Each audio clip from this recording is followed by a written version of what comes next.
Two big points to take away from this. The first is Joe Biden should not be running this country. No one who has run his own family in this way should be in charge of anybody else. His behavior as a father is truly dark, even by modern standards. Biden should explain immediately why he inappropriately showered with his own daughter. He should be asked that at his next press availability. His chief of staff, Ron Klain, who runs the country, should be asked, you work for a man who showered with his own daughter and by her own account distorted the rest of her life because he did. How do you feel about that? And at that point, Joe Biden should resign. And at the very least, spend the rest of his life trying to repair his own children who need it badly.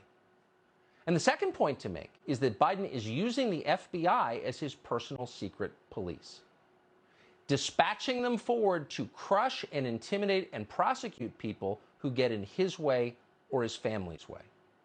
Maybe that's not surprising from a guy who spent his entire life living off taxpayers. He believes he owns the Department of Justice, but he doesn't. And the fact he's behaving as if he does is scary as hell. We cannot let the FBI become enforcers for politicians and their families. If we allow that, it's the end of everything. Harmeet Dillon is managing partner of the Dillon Law Group. She represents Project Veritas in this case. She joins us tonight. Harmeet, thank you so much for coming on. Thanks, Tucker. So we spoke about this when it initially happened, but it's ever more clear that Project Veritas and the woman who sold the diary committed no crime, certainly no federal crime, and that Joe Biden is using the FBI as his personal secret police, and no one is saying anything about it. Absolutely right, Tucker. And when you look at the search warrants that were served on our clients and executed, each of the 4 claims involves the word stolen, possession of stolen property, conspiracy to transport stolen property across state lines, and so on. All stolen, stolen, stolen, stolen. But guess what? All along, as we said, and now as the press is reporting independently, nothing was stolen in this case. And so that begs the question, how did the FBI get search warrants? How did multiple judges, by the way, sign off on search warrants, not just for the property that they seized, but for months beforehand, emails, 200,000 of them? And the answer is somebody must have lied to a gullible or willing FBI who then passed on those lies to federal judges.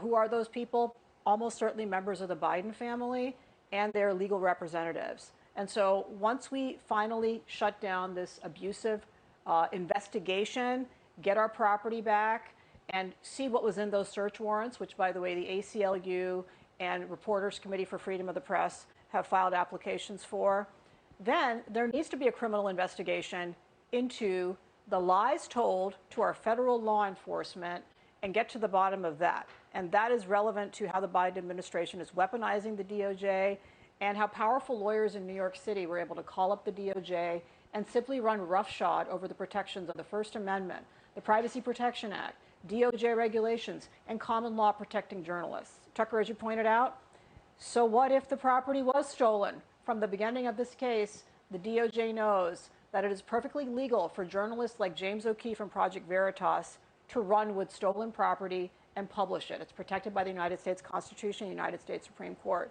So this should never happen again to any journalist of any political persuasion, Tucker. No, of course not. And I'm waiting for the first brave reporter to ask the question that must be asked to Joe Biden, which is, why did you shower with your daughter in a way she described as not appropriate, in a way that she believes made her sexually compulsive in later life? Why don't you explain what that means? I think we have a right to know. Harmeet Dillon, I appreciate all the work you do. Thank you very much. Thank you, Tucker.